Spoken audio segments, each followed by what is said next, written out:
বয়স্ক দুজন মানুষ পাশাপাশি বসে আছেন। দুজনের বয়স 70-এর ওপর। ওনারা স্বামী স্ত্রী। আমি ওনাদের পাশেই বসে আছি, অপোজিট দিকেই। আর অপোজিট দিকে বসে আছে অল্প বয়সী দুজন। ওরা প্রেমিক প্রেমিকা। দেখে মনে হলো কম বয়সী ছেলে মেয়ে দুটি কলেজ পড়ুয়া। নিজেদের মধ্যে কথাবার্তা বলছিল।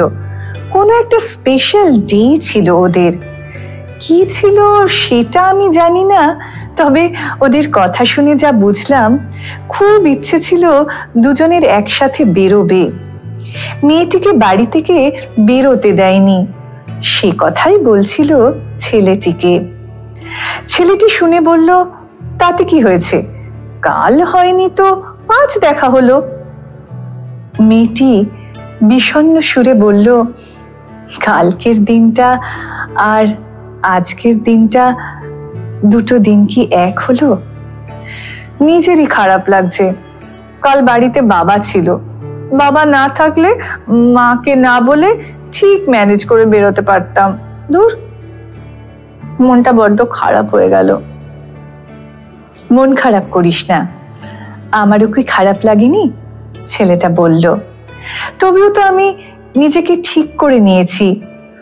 বুঝতে পারছি কালকের দিনটা স্পেশাল ছিল, ভেবে নে আজকের দিনটাই আমাদের কাছে স্পেশাল। আজকেই আমরা সেলিব্রেট করব। একদম মন খারাপ করিস না। কাছের মানুষ কাছে থাকলে যে কোনো দিন ভালোবাসার দিন। এমন কথায় মেয়েটি যেন ভরসা পেল, বলল, বেশ ঠিক আছে। বলেই ছেলেটির হাতটা মেয়েটিকে শক্ত করে ধরল। ছেলেটি মেয়েটির দিকে তাকিয়ে বলল, এভাবেই ভরসা রাখিস। ভালোবাসা থাকলে যে কোনো দিনই স্পেশাল দিন। কথা বলতে বলতেই ওদের স্টেশন চলে এলো। ছেলে মেয়ে দুটি ট্রেন থেকে নেমেও গেল। অপোজিট দিকে সিটটা ফাঁকা হয়ে যেতেই আমি ওদিকটায় গিয়ে বসলাম। এরপর মুখ খুললেন ওই বয়স্ক ভদ্রলোক।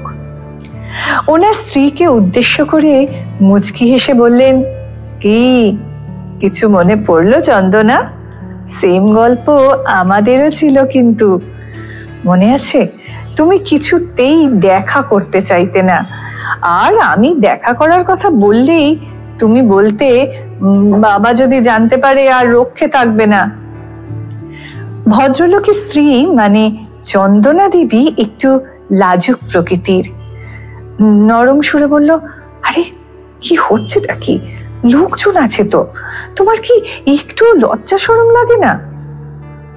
কথাটা বলেই চন্দনা দেবী আমার মুখের দিকে এক ঝলক তাকিয়ে ট্রেনের জানলা দিয়ে বাইরের দিকে তাকিয়ে থাকলেন।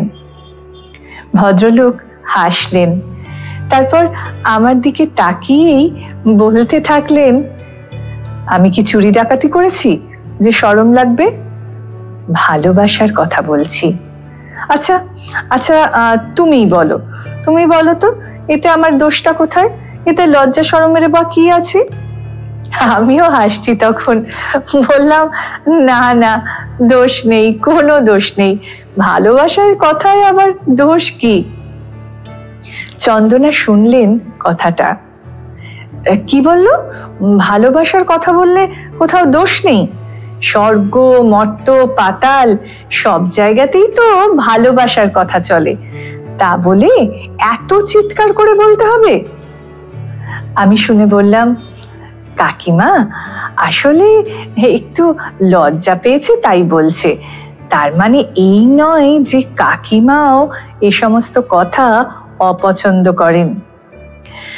বয়স্ক ভদ্রলোক আমার কথায় সায় দিলেন, এটা ঠিক বলেছ, একদম ঠিক বলেছ।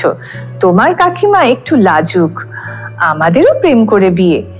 আমি পুলিশের চাকরি করি বলে কিছুতেই ওর বাবা বিয়ে দেবে না জানো। একদিন রাস্তায় ধরে বলেছিলাম, যদি আমার সাথে আপনার মেয়ের বিয়ে না দেন তাহলে কিন্তু তুলে নিয়ে বিয়ে করব। আমার নিরীহ শ্বশুর ভয় পেয়ে বিয়ে দিতে বাধ্য হলো। বাবা ভদ্রলোক বেশ রসিক দেখছি, বেশ মজা করে কথাগুলো বললেন।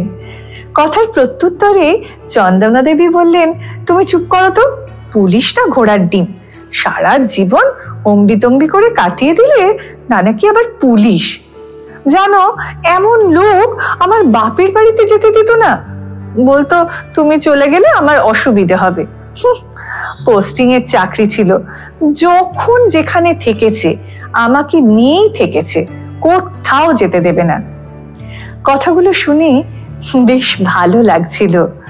বললাম, এটাই আসলে গভীর ভালোবাসা। অমন লোকের সাথে আমার মতো মানুষ বলেই থেকে গেছে, বুঝলে, নইলে কেউ থাকতো না। এটা বলল কাকিমা। তবে আর একটা কথা বলি তোমায়, তবে এটাও ঠিক, আমায় কখনো অযত্ন করেননি। আমার বাবাকে যে কথা দিয়েছিল সে কথা রেখেছে। কথাটা বলেই আমার স্বামীর দিকে আর চোখে তাকিয়ে বলে উঠলেন, না থাক, বেশি বলবো না, বললে আবার ওর দাম বেড়ে যাবে। ভদ্রলোক বললেন, আরে আরে বলো বলো, এই তো একটু সুযোগ পেয়েছো। জানো, ওই ওই যে মেয়েটিকে দেখলে, তখন তোমার কাকিমা ঠিক ওই রকমই শান্ত স্বভাবের ছিল। এখন তো আবার কি সব ডে মেয়ে হয়েছে, আজ অমুক ডে, কাল তমুক ডে, পরশু ভ্যালেন্টাইন ডে, এখন রোজ ডে, চকলেট ডে। তখন সব ছিল না। ইস, যদি থাকতো আরো সুন্দর করে জমিয়ে প্রেমটা করতে পারতাম। তখন আমাদের ওই একটাই দিন, সরস্বতী পুজোর দিন, সেখানেও কিন্তু এতটা স্বাধীনতা ছিল না। তখন পারিনি তো কি হয়েছে, এখন প্রেম করি। আমরা তো এসব জানতামই না। জানো তো, আমার নাতনি এখন কলেজে পড়ে, সেই তো গোলাপ টোলাপ নিয়ে এসে দিয়ে বলল, দিদিনের হাতে দিও, খুব খুশি হবে। ব্যাস, আমিও দিয়ে দিলাম। এই দেখো না, আজ মেয়ের বাড়ি থেকে এখন আমরা ফিরছি। গতকাল তোমার কাকিমার জন্মদিন ছিল, মেয়ের বাড়িতেই সব কিছু হলো, অনেক আনন্দ হলো, কেক কাটা, ছবি তোলা। আমার মেয়ে থাকে একেবারে আন্দুলে, আমরা থাকি মেদিনীপুরে। আজ আমরা বাড়ি ফিরছি। ওই ছেলেটি যে কথাটা তখন বলল, ওটা কিন্তু একেবারে ঠিক, একেবারে খাঁটি কথা। ভালোবাসা থাকলে যে কোনো দিন ভালোবাসার দিন হতে পারে। 40 বছর হলো একসাথে আছি, প্রেম করা থেকে ধরলে আরো 11 বছর। পরের জন্মে যেন ওকেই প্রেমিকা হিসেবে পাই। ট্রেন তখন আমার গন্তব্যে পৌঁছে গেছে। নেমে আসার সময় বলে এলাম, ভালো থাকুন, পরের জন্মের কথা পরে ভাববেন, এই জন্মে আরো 40টা বছর সুস্থ শরীরে কাটান, দেখবেন জীবন সুন্দর। তার চেয়েও বেশি সুন্দর দুজনের প্রতি দুজনের ভালোবাসা, দুজনের প্রতি দুজনের ভালোবাসা।